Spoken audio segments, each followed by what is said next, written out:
यूनान, मिस्र, रूस सब मिट गए जहां से, बाकी मगर है अब तक नामो निशां हमारा। कुछ बात है कि हस्ती मिटती नहीं हमारी, सदियों रहा है दुश्मन दौरे जमा हमारा। सारे जहां से अच्छा हिंदोस्तां हमारा। ये लाइनें आपने बहुत बार सुनी भी होंगी, पढ़ी भी होंगी और शायद कही भी होंगी। ये लाइनें लिखी हैं मोहम्मद अल्लामा इकबाल साहब ने सन 1904 में। वो समय जो था उस टाइम पर ये लाइनें पूरी बिल्कुल ठीक थी, क्योंकि उस टाइम पे वो कुछ बात थी जिसकी वजह से हमारी हस्ती मिटी नहीं। ब्रिटिश साम्राज्य से पहले और ब्रिटिश साम्राज्य से आजादी 1947 में मिलने के बाद जो लोप भारतीय संस्कृति का, जो डिग्रेडेशन हमारे सनातन धर्म की, हमारी संस्कृति की, हमारी आस्था, हमारे आदर्शों की हुई है, शायद ब्रिटिश रूल से हजारों साल पहले इतनी इन्वेजन्स हुई, इतनी रेड्स हुई। क्या कभी हमने इस बात पर ध्यान दिया? हम कहते तो हैं कि शायद हाथ पे उंगलियां कम पड़ जाएं, इतने लोगों ने हम पर राज किया और राज करने के लिए आपस में लड़ाइयां की। क्या कभी इस बारे में सोचा है कि ऐसा क्यों हुआ? उसका रीजन यही कुछ बात है जिसकी बात अल्लामा इकबाल साहब कर रहे थे, लेकिन शायद वो कुछ बात बीच में अंधेरे में कहीं खो गई और हम अपनी ही संस्कृति से दूर होते चले गए। Hi, I am Acharya Varun Bansal. Welcome to Kaal Sutra, your वैदिक कंपेनियन। आज हम आध्यात्मिक बात नहीं करेंगे, ना ही हम ज्योतिष की बात करेंगे, ना वास्तु की। आज हम एक ऐसी बात करेंगे जिसकी वजह से हमारा विश्वास ही इन चीजों पर से धीरे धीरे उठता जा रहा है। हम इन सब चीजों को बकवास, बेकार का नाम दे देते हैं। और ऐसा क्यों हुआ? शायद आज की वीडियो इस बात को एक्सप्लेन कर पाए और शायद आपका कोई थॉट प्रोसेस भी ट्रिगर कर पाए।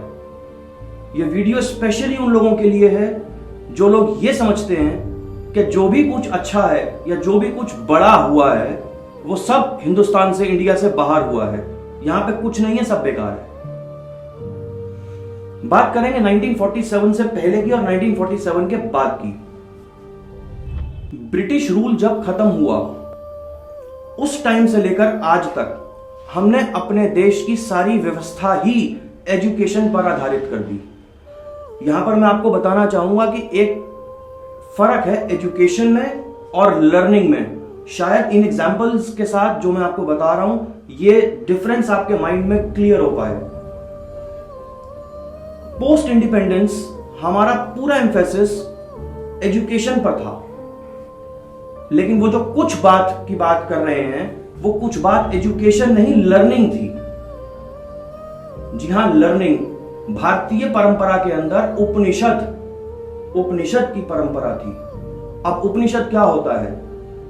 उपनिषद मतलब उप माने हमारे से बड़े, हमारे बुजुर्ग, हमारे गुरु, और निषद माने सीखना, मतलब अपने से बड़ों, बुजुर्गों, अपने गुरुओं के पास बैठ के सीखना। गुरु शिष्य परंपरा थी। हमारा एम्फेसिस लर्निंग पर था। हमने उनसे सीखा।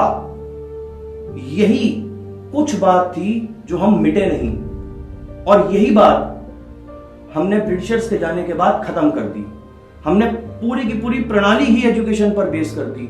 For us today education means English education, knowledge means English education. यही वजह है जो हम गांवों में बैठे, अपने घरों में बैठे हमारे बड़ों को, अपने बुजुर्गों को अशिक्षित समझते हैं, और रिसेप्शन पे बैठी वो लड़की जो 4 वाक्य अंग्रेजी में बोलती है उसे हम शिक्षित मानते हैं, एजुकेटेड मानते हैं। 6-8 महीने, 1 साल का कुकिंग का कोर्स करके आए हुए इंसान को हम समझते हैं कि इसे ज्यादा पता है। और रसोई में काम करती मेरी माँ, जिसने दाल बनाते हुए मसाला दानी से जितनी हींग डाल दी, ना जबान के नीचे उतरी ना जबान के ऊपर चढ़ी।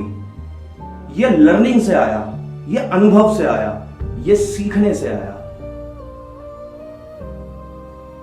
लर्निंग से इंपॉर्टेंट चीज कुछ थी ही नहीं। मोर देन 70% चीजें हम लर्निंग को समझते थे। कॉन्वोकेशन पर जाते हैं, हम डिग्री कोर्सेज करते हैं, कॉन्वोकेशन होती है। कॉन्वोकेशन को हिंदी में क्या कहते हैं? दीक्षांत समारोह। शिक्षांत समारोह नहीं कहते। स्थानक की उपाधि कब मिलती थी? जब उसे दीक्षा मिलती थी। दीक्षा कौन देता है? दीक्षा गुरु देते हैं। जब तक दीक्षित नहीं हो तब तक शिक्षित नहीं हो। और हम क्या कर रहे हैं? हम शिक्षा कर रहे हैं। गुरु की जगह शिक्षक ने ले ली। गुरु शिष्य परंपरा का सर्वनाश कर दिया। अब इससे हुआ क्या?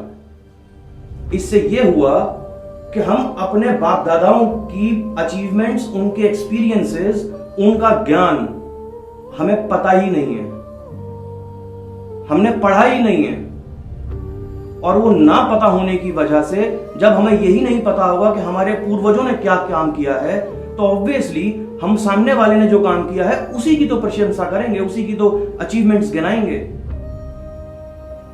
लॉर्ड मैकॉले का ब्रिटिश विधानसभा के अंदर, आप गूगल पे जाएं, भाषण पढ़ें, वो हिंदी इंग्लिश दोनों में उपलब्ध है। उन्होंने विधानसभा में ब्रिटेन की खड़े होकर यह कहा कि मैं तकरीबन 15-20 वर्ष पूरे भारतवर्ष के अंदर घना घूमा हूं, नॉर्थ से साउथ और ईस्ट से वेस्ट, मैंने पूरा इंडिया एक्सप्लोर किया है। और मैं ये दावे के साथ कह सकता हूं कि उनकी शिक्षा प्रणाली, उनका ज्ञान, उनके आदर्श, उनकी संस्कृति, उनकी आस्था इतनी दृढ़, इतनी स्ट्रांग है कि हम 1000 साल भी उन पर शासन कर लें, उन्हें बदल नहीं सकते। एक ही तरीका है उनमें कमतरी का भाव भरे, इंफीरियोरिटी कॉम्प्लेक्स पैदा करें, तब उन्हें लगेगा कि ये बड़े हैं, हम छोटे हैं। उन्होंने वही किया, अपनी शिक्षा, अपनी एजुकेशन हम पर थोपी और हमें अपनी शिक्षा, अपने लर्निंग सिस्टम से दूर करा। आज हम कहते हैं कि स्पेन का फलाना अवार्ड दुनिया का सबसे महत्वपूर्ण अवार्ड है। अल्बानिया में बैठा हुआ चिंतक, स्कॉलर, उसने ये सेंटेंस लिख दिया, उसने ये बात बोल दी। क्यों?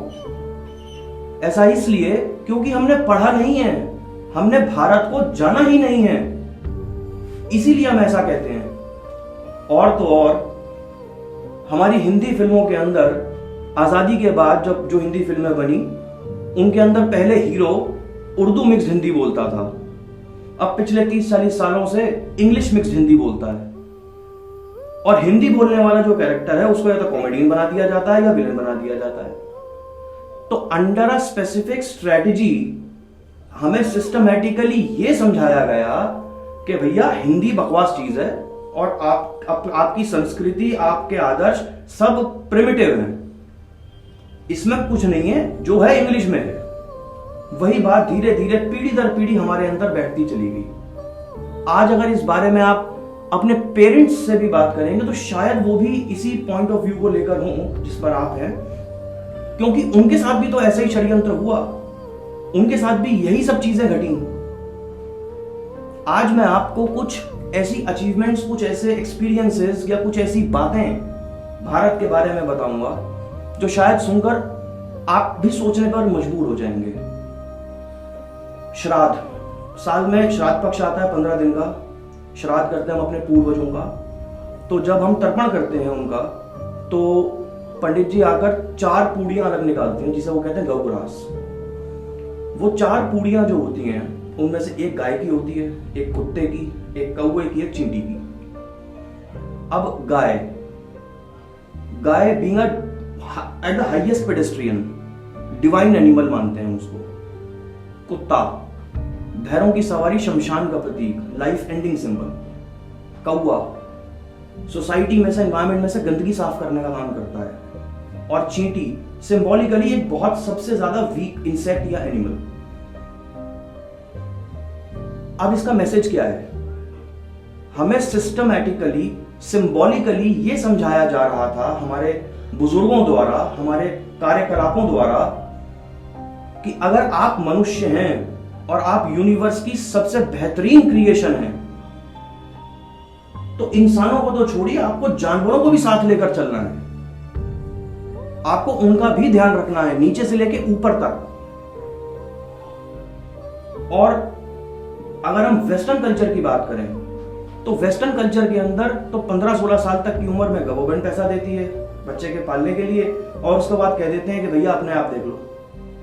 तो वो क्या सिखा रहे हैं हमें? वो हमें ये सिखा रहे हैं कि आप सेल्फिश बनो, अपना देखो। एक्लिप्स और ल्यूनर एक्लिप्स की बात करते हैं। कैसे पता चलता है कि ग्रहण है? नासा की फिजिकल ऑब्जर्वेटरी बताती है, सरकार घोषणा करती है, टीवी पर आता है, रेडियो पर आता है, अखबार में आता है, किस टाइम किस जगह पर कितने बजे से कितने बजे तक सोलर एक्लिप्स है या चंद्र ग्रहण है या व्हाटएवर। 1950 से पहले तो ऑब्जर्वेटरी नहीं थी। 1916 में आइंस्टाइन ने रिलेटिविटी की थ्योरी दी। उससे पहले रिलेटिविटी मोशन ऑफ प्लैनेट्स ही नहीं पता था। 1920 में एडविन हब्बल ने एक्सपैंडिंग यूनिवर्स की थ्योरी दी, उससे पहले नहीं पता था। 1900 में मैक्स प्लैंक ने क्वांटम ऑफ लाइट की थ्योरी दी, फोटॉन्स वाली, उससे पहले प्रोपोगेशन ऑफ लाइट ही नहीं पता था। 1897 में जे थॉमसन ने इलेक्ट्रॉन खोजा, उससे पहले एटम अनडिविजिबल मानते थे। इतनी सारी चीजें। अब हमारा पंचांग कब से चला आ रहा है साहब? हमारा पंचांग युधिष्ठिर के जमाने से चला आ रहा है, और ये सारी की सारी बातें उसके अंदर विद डिटेल्स और मैथमेटिकल कैलकुलेशंस के साथ दी हुई हैं, और फिर हम अनसाइंटिफिक हैं। पिछले 50 सालों की बात करते हैं। जिन चीजों का मजाक उड़ाया गया वो सारी चीजें खुद करते हैं, खुद करना शुरू हो गए हैं। हमें कहा गया कि साहब फार्मिंग करनी है तो मैकेनाइज्ड फार्मिंग करिए, केमिकल फर्टिलाइजर यूज करिए। ये क्या, इंसान चांद तक पहुंच गया, तुम कहां गोबर में पड़े हो? अब तक गोबर से कभी फार्मिंग होती है? और आज नहीं, ऑर्गेनिक फार्मिंग। मेडिसिन की बात करते हैं। हमें कहा क्या फूल पत्तियां खा करके, फल खा करके कभी इलाज हुआ है क्या किसी का? अगर इलाज करना है तो नई मेडिसिन खाओ, टेरामाइसिन, मेटासिन, एमोक्सिसिलिन, ये मेडिसिन खाओ, इससे इलाज होता है। ये क्या फूल पत्तियों से कभी इलाज हुआ है? नीम हकीम खतराए जान। और आज नहीं, हर्बल मेडिसिन। जब हमने कहा कि पेड़ों की रक्षा करो, पहाड़ों की रक्षा करो, नदियों की रक्षा करो, तो इन्होंने क्या कहा? This is the reminiscence of primitive civilisation. और आज नेचर फ्रेंडली डेवलपमेंट करनी चाहिए। तो साहब मेरे कहने का मतलब यह है कि सब कुछ उलटता जा रहा है, रिवर्सल प्रोसेस चल रहा है, और फिर हम अनसाइंटिफिक थे। एक बात ऐसी है जिसका बहुत मजाक उड़ाया गया, जिसका बहुत बड़ा मजाक बनाया गया, आज भी बनाया जाता है कुछ लोगों के द्वारा। भारत में कहते थे कि अगर ज्ञान प्राप्त करना है तो ध्यान लगाओ। संत महात्मा जाते थे गुफाओं में ध्यान लगाने के लिए, पीर फकीर भी जाते थे, कहते थे इल्हाम हो जाएगा। इन्होंने कहा ऐसा कभी हुआ है क्या? How is this possible? ऐसा हो सकता है? ध्यान लगाओगे ज्ञान प्राप्त हो जाएगा। If you want to attain knowledge you must outreach, meet people, visit places, discover things. अब मैं आपको कहता हूं आपको न्यूयॉर्क टाइम्स पढ़ना है, आपके पास दो तरीके हैं। या तो आप यहां से फ्लाइट से न्यूयॉर्क जाएं, 16 से 22 घंटे लगेंगे डिपेंडिंग ऑन योर फ्लाइट, और आज का अखबार कल पढ़िए। या आपके पास एक डिवाइस है, स्मार्टफोन, आप उस पर उसको इंटरनेट से कनेक्ट करिए और न्यूयॉर्क टाइम्स डाउनलोड करिए और हाथ की याद पढ़िए। तो साहब हमारा जो ये शरीर है ये एक हार्डवेयर है, मन, बुद्धि, चित्त और कॉन्शियसनेस इसका सॉफ्टवेयर है, और जिसने ये दोनों चीजें बनाई हैं उसने कनेक्टिंग नेटवर्क भी बनाया है। देर किस बात की है? सिर्फ कनेक्ट करना है और सब डाउनलोड हो जाएगा। हम इतने ज्यादा एडवांस्ड थे जो किसी को शायद समझ ही नहीं आया। आइंस्टाइन ने, न्यूटन ने जब पहली बार ग्रेविटी की न्यूटन ने बात करी या रिलेटिव मोशन ऑफ प्लैनेट्स की आइंस्टाइन ने बात करी तो लोगों ने उन्हें पागल कहा। ऐसे ही हमें भी पागल कहा, हमें भी प्रिमिटिव कहा। लेकिन आज सब कुछ, जैसा मैंने आपको बताया, उलटता जा रहा है। सब कुछ वैसा ही होता जा रहा है जैसा हमने कहा था। रावण हमेशा साधु का भेष बनाकर आता है और शांति रूपी सीता का हमेशा अपहरण करता है। लेकिन आप आश्वस्त रहें, राम सबके हैं और सब राम में हैं। अपने अंदर के राम को जगाने की देर है, जीत सिर्फ हमारी होगी। We are the youngest nation and the oldest civilisation in the world. इसे याद रखिए, एक गौरवशाली भूत रहा है हमारा और एक शानदार भविष्य हमारा इंतजार कर रहा है। देर किस बात की है, वर्तमान में इन माया के षड्यंत्रों से बाहर आइए।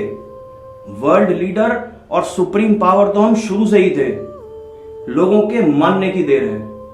और लोग तभी मानेंगे जब पहले हम मानेंगे, और हम तभी मानेंगे जब हम पढ़ेंगे, भारत को जानेंगे, अपने वेदों को, अपने ग्रंथों को, अपने पुराणों को। जब तक हमें पता ही नहीं होगा कि हमने क्या किया है, हमारे पूर्वजों ने क्या ज्ञान दिया था, तब तक कुछ नहीं होगा। तो उठिए, पढ़िए और समझिए और फिर मानिए। जिस दिन हमने मान लिया उस दिन दुनिया मान जाएगी।